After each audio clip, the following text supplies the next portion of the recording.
ആകാശവാണി. നമസ്കാരം. പ്രത്യേക വാർത്താ ബുള്ളറ്റിൻ വായിക്കുന്നത് ശ്രീലത.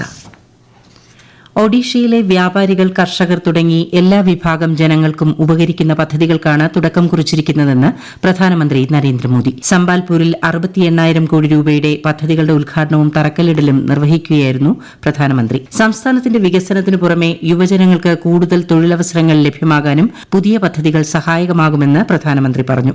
സംബാൽപൂരിലെ IIM-ന്റെ സ്ഥിരം ക്യാമ്പസ് ഉദ്ഘാടനം ചെയ്ത അദ്ദേഹം നിരവധി റോഡുകൾ, റെയിൽവേ, വൈദ്യുതി, അടിസ്ഥാന സൌകര്യ പദ്ധതികൾ എന്നിവയും അനാച്ഛാദനം ചെയ്തു.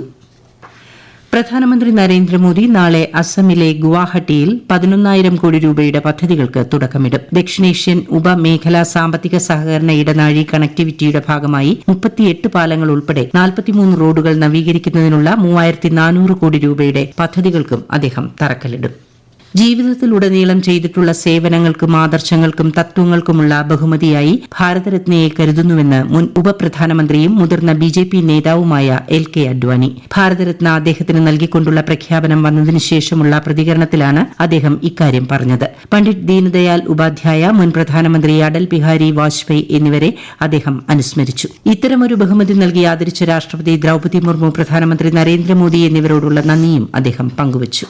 സമുദ്രങ്ങളിലൂടെയുള്ള സ്വതന്ത്ര വ്യാപാരം ഉറപ്പുവരുത്തുന്നതിൽ ഇന്ത്യൻ നാവികസേന സുപ്രധാന പങ്കുവഹിക്കുന്നതായി രാജ്യരക്ഷാമന്ത്രി രാജ്നാഥ് സിംഗ്. ഇന്ത്യൻ നാവികസേനയുടെ സർവേ കപ്പലായ INS സന്ധായക് കമ്മീഷൻ ചെയ്യുന്ന ചടങ്ങിൽ സംസാരിക്കുകയായിരുന്നു അദ്ദേഹം. സമുദ്ര സുരക്ഷ, വ്യാപാരം എന്നീ മേഖലകളിലെ ഇന്ത്യൻ നാവികസേനയുടെ ശക്തിയെയും പ്രാഗൽഭ്യത്തെയും കേന്ദ്രമന്ത്രി എടുത്തു പറഞ്ഞു. കടൽക്കൊള്ളക്കാരുടെ ആക്രമണങ്ങളെ ചെറുക്കാൻ ഇന്ത്യൻ നാവികസേന സജ്ജമാണ്. ഇന്ത്യൻ മഹാസമുദ്രത്തിലും ഇന്ത്യ പസഫിക് മേഖലയിലും ഇന്ത്യൻ നാവികസേന സുരക്ഷ ഉറപ്പുവരുത്തുന്നതായും ശ്രീ രാജ്നാഥ് സിംഗ് പറഞ്ഞു.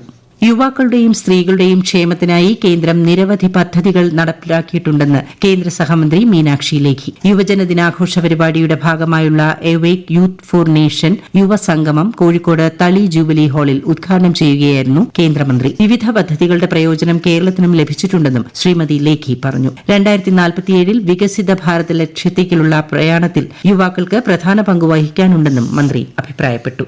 2024-25 സാമ്പത്തിക വർഷത്തേക്കുള്ള സംസ്ഥാന ബജറ്റ് ധനമന്ത്രി KN ബാലഗോപാൽ തിങ്കളാഴ്ച നിയമസഭയിൽ അവതരിപ്പിക്കും. ധനമന്ത്രി KN ബാലഗോപാലിന്റെ 4ാമത്തെ ബജറ്റാണിത്. ഫെബ്രുവരി 12, 13, 14 തീയതികളിൽ ബജറ്റിന്മേലുള്ള ചർച്ച നടക്കും. 15-നാണ് വോട്ട് ഓൺ അക്കൌണ്ട് ചർച്ചയും വോട്ടെടുപ്പും.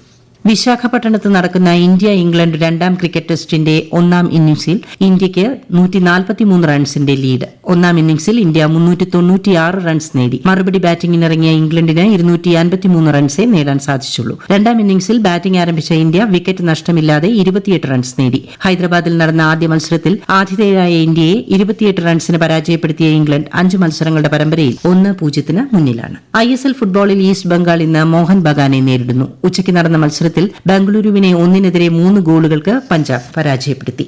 Kochi Kakkanad KINFRA international exhibition centre മുഖ്യമന്ത്രി പിണറായി വിജയൻ നാളെ ഉദ്ഘാടനം ചെയ്യും. സർക്കാരിനുവേണ്ടി വ്യാവസായിക പ്രോത്സാഹനത്തിനും അനുബന്ധ പ്രവർത്തനങ്ങൾക്കുമായാണ് കൺവെൻഷൻ സെന്റർ വിഭാവനം ചെയ്തിരിക്കുന്നത്. 10 ഏക്കറിൽ 55,000 ചതുരശ്ര അടിയുള്ള എക്സിബിഷൻ സെന്റർ 90 കോടി ചെലവിലാണ് നിർമ്മിച്ചത്. പൊതുയോഗങ്ങൾ, കൺവെൻഷനുകൾ, പ്രദർശനങ്ങൾ, വ്യാവസായിക പ്രചരണങ്ങൾ, കരകൌശല വസ്തുക്കളുടെ വ്യാപാര മേളകൾ തുടങ്ങിയവയ്ക്കുള്ള ലക്ഷ്യസ്ഥാനമായാണ് പദ്ധതി ആസൂത്രണം ചെയ്തിരിക്കുന്നത്. എയർ ഇന്ത്യയുടെ ആഭ്യന്തര സർവീസുകൾ ഈ മാസം 7 മുതൽ ശംഖുമുഖ ആഭ്യന്തര ടെർമിനലിൽ നിന്നാകും പുറപ്പെടുക. നിലവിൽ ചാക്കയിലെ അന്താരാഷ്ട്ര ടെർമിനലിൽ നിന്നുള്ള ഡൽഹി, മുംബൈ സർവീസുകളാണ് 7 മുതൽ ശംഖുമുഖത്തെ ടെർമിനൽ 1ലേക്ക് മാറുന്നത്. ഈ സർവീസുകൾ പുറപ്പെടുന്നതും എത്തിച്ചേരുന്നതും T1-ൽ ആയിരിക്കും. സർവീസുകളുടെ സമയത്തിൽ മാറ്റമില്ല. മറ്റ് എയർലൈനുകളുടെ സർവീസുകൾ നിലവിൽ ഉള്ളതുപോലെ തുടരും.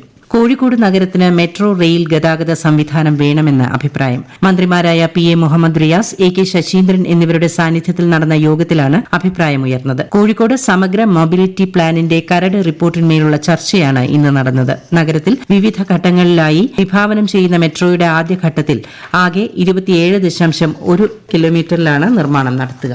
പ്രത്യേക വാർത്താ ബുള്ളറ്റിൻ കഴിഞ്ഞു. അടുത്ത വാർത്താ പ്രക്ഷേപണം നാളെ രാവിലെ 6:45-ന്.